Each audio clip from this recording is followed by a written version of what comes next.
Hey guys, balik lagi bareng gue Brian Solid. Di video kali ini, kita akan ngobrolin tentang macOS terbaru yaitu macOS Ventura seperti yang di belakang ini nih. Nah, ada banyak fitur baru dan juga yang menarik di update macOS kali ini. Dan kita akan ngobrolin ada fitur baru apa aja sih di macOS Ventura. Kalau kalian penasaran apakah MacBook atau Mac kalian kompatibel atau enggak untuk update ke macOS Ventura, nah ini dia listnya semua Mac atau MacBook yang bisa update ke macOS Ventura. So, tanpa perlu berlama-lama lagi, langsung aja kita bahas yang pertama yang gue notice dari segi tampilan macOS Ventura, yaitu sekarang sistem preferences sudah berganti nama menjadi sistem settings. Dan tampilan di sistem settings juga berbeda dibandingkan di macOS Monterey. Kalau dulu settings di MacBook formatnya banyak icon-icon buat setiap settings, tapi di macOS Ventura tampilan sistem settingsnya bisa dibilang mirip seperti di iPhone dengan list view seperti ini, yang menurut gue lebih enak dilihat juga dibandingkan banyak icon setting seperti sebelumnya. Terus kalau teman-teman search settings apapun, misalnya mau ganti wallpaper, nanti akan kelihatan semua pengaturannya di sebelah kanan. Update yang bagus ya, soalnya mengurangi satu klik juga loh. Jadi kalau kalian menggunakan tombol panah naik atau turun, kalian bisa langsung ke settings lain dan bisa lihat pengaturannya juga di sebelah kanan. Beda dengan sebelumnya di macOS Monterey, kalau kalian menggunakan tombol panah naik atau turun, kiri atau kanan, itu kalian cuma pindah-pindah ke icon settingsnya aja. Oke, next, beberapa aplikasi Apple juga dapat update yang baru. Seperti Mail yang sekarang bisa kirim scheduled email. Jadi teman-teman bisa atur mau kirim emailnya jam berapa. Selain itu, sekarang kalian juga bisa unsend email sampai 30 detik setelah kalian kirim emailnya. Jadi kalau teman-teman ada salah kirim email, kalian punya waktu 30 detik untuk segera unsend email tersebut. Well, sebenarnya ini bukan fitur baru ya di sebuah aplikasi email, terutama dibandingkan dengan aplikasi email lainnya seperti Gmail yang juga sebenarnya sudah punya fitur ini dari lama. Tapi ya update yang oke lah, supaya aplikasi mail ini nggak ketinggalan fiturnya. Selain itu, untuk iMessage, sama seperti di iOS 16, sekarang teman-teman bisa edit dan undo pesan yang kalian kirim di iMessage. Untuk iMessage, batas waktu untuk edit pesan yang sudah kalian kirim adalah 15 menit dan batas editnya 5 kali, sedangkan untuk unsend itu batas waktunya 2 menit setelah dikirim. Next, di macOS Ventura, Apple juga kasih update baru untuk fitur Spotlight. Jadi sekarang, teman-teman bisa cari foto dari galeri foto, Finder, Notes, Messages, dan bahkan langsung dari web.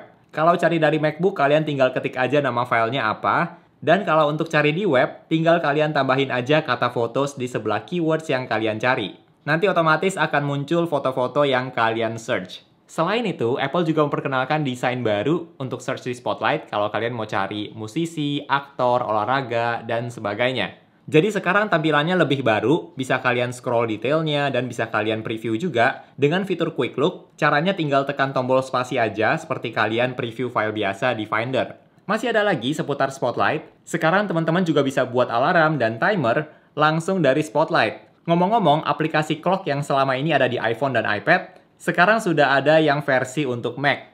Tampilannya agak berbeda dengan versi iPhone atau iPad, tapi menurut gue masih cukup familiar juga kok.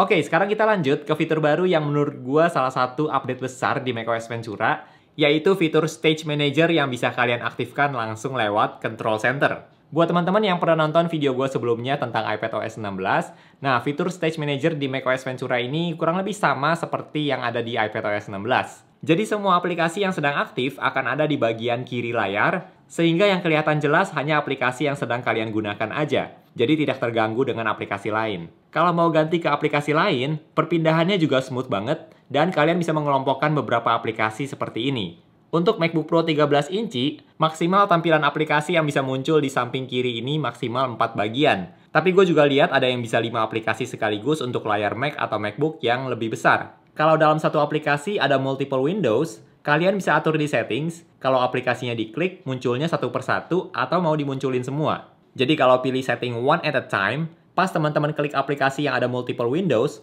nanti window yang muncul satu persatu secara bergantian. Nah, kalau kalian merasa jadi lama nih karena munculnya berurutan, kalian bisa langsung klik icon aplikasinya aja, nanti akan muncul pilihannya, kalian mau ke window yang mana. Tapi kalau kalian pilih setting Stage Manager all at once, nanti setiap window-nya akan ditampilkan sama seperti kalian buka banyak windows kayak biasa. Kalau teman-teman full screen satu aplikasi, otomatis semua aplikasi yang di bagian kiri layar akan tertutup. Gue pribadi memang suka fitur Stage Manager dari pas cobain di iPadOS 16, jadi sekarang ada fitur Stage Manager di macOS Ventura menurut gue merupakan tambahan yang bagus. Biar lebih rapi aja sih, soalnya kan memang fitur Stage Manager ini tujuannya supaya teman-teman bisa fokus sama apa yang sedang kalian kerjakan tanpa terganggu aplikasi lain yang Windows-nya tumpang tindih. Next, kita bahas fitur-fitur continuity mulai dari yang pertama yang juga merupakan fitur favorit gua di macOS Ventura kali ini, yaitu Continuity Camera.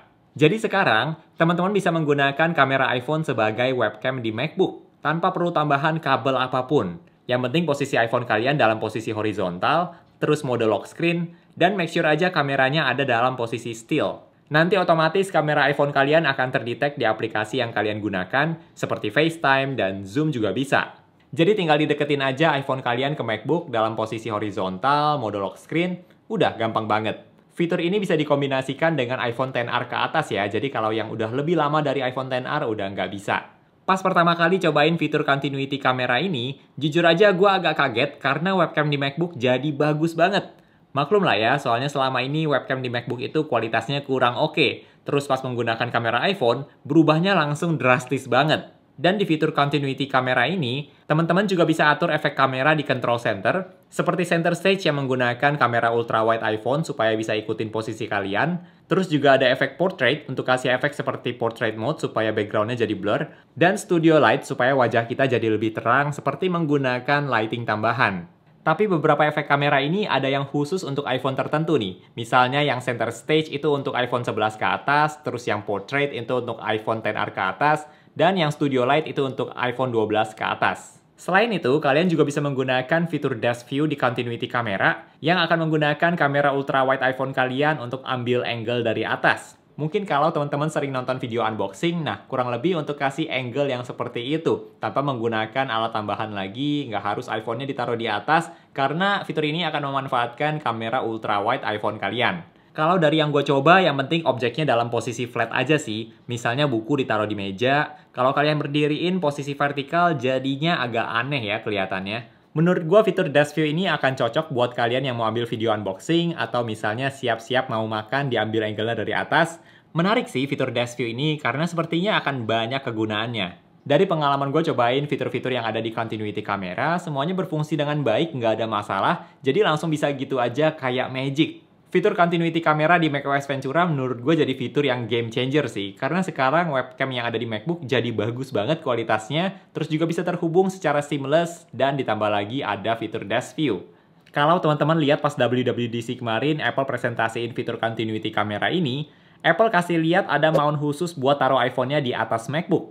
Nah, kemarin gue sempat cari tahu juga apa nama mount-nya itu. Dan ternyata namanya adalah Belkin iPhone Mount with MagSafe for Mac Notebooks. Gue sempat cari juga mount ini dan ternyata nggak ketemu, sepertinya belum ada yang jual ya di Indonesia sejauh ini.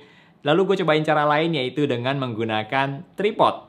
Jadi gue pakai tripod yang disambungkan dengan phone holder, terus iPhone-nya dalam posisi horizontal, dan ternyata bisa juga loh. Jadi ternyata nggak harus menggunakan mount dari Belkin itu, walaupun gue yakin lebih gampang sih, karena itu magnetik, jadi tinggal tempel. Kalau pakai tripod seperti ini ya agak lebih ribet aja sih. Bahkan gue juga sempet coba pakai tangan untuk pegangin iPhone-nya, dan ternyata bisa juga loh. Jadi fitur Continuity Camera ini cukup fleksibel juga penggunaannya. Masih soal Continuity, sekarang fitur handoff juga sudah tersedia untuk aplikasi FaceTime. Jadi kalau teman-teman lagi video call di FaceTime, kalian bisa lanjut video call di MacBook atau iPad tanpa perlu dimatiin dulu video call-nya. Dan kalau kalian sambil menggunakan Bluetooth headset, nanti konektivitasnya akan diarahkan ke device yang baru tersebut. Buat teman-teman yang sering menggunakan FaceTime, pasti akan sangat welcome dengan tambahan fitur handoff seperti ini di FaceTime.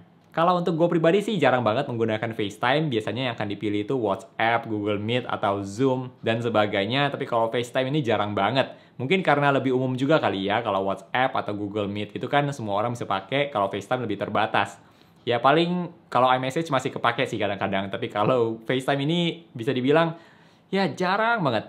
Lalu ada fitur Live Captions, di mana fitur ini akan membantu menerjemahkan audio ke dalam format teks. Simpelnya mirip seperti teman-teman ketika nonton video di YouTube, kalian nyalain closed captions atau subtitles. Nah, kurang lebih gambarannya seperti itu. Jadi dia akan menerjemahkan audio ke dalam format teks. Lewat fitur ini, kalian bisa nonton YouTube, Netflix, dan sebagainya sambil ada terjemahan dalam bahasa Inggris. Jadi walaupun kalian nonton video di YouTube yang kreatornya tidak kasih subtitle, kalian bisa menggunakan fitur Live Captions ini untuk lihat kata-katanya. Fitur live captions ini hanya akan menerjemahkan audio ke dalam bentuk teks dalam bahasa Inggris ya. Dan dari pengalaman gue cobain fitur live captions ini, menurut gue sih ya lumayan akurat, walaupun kadang memang masih ada yang salah, masih ada yang miss juga. Tapi fitur yang nice to have sih. Oke, itu dia fitur-fitur baru dan yang menurut gue menarik di macOS Ventura kali ini. Dan harus gue akui seru banget cobain berbagai fitur baru, terutama yang continuity camera. Itu fitur yang keren banget sih. Kalau menurut teman-teman gimana nih? Dari semua fitur yang udah kita bahas tadi, fitur mana sih yang menjadi favorit kalian di macOS Ventura kali ini? Coba share di kolom komentar ya. Oke, segitu aja untuk video kali ini. Thank you buat teman-teman yang udah nonton sampai detik ini. Kalau kalian suka dengan video ini, boleh banget untuk klik tombol like, atau bisa juga dengan subscribe supaya kita bisa ketemu lagi di video-video yang berikutnya. Bye!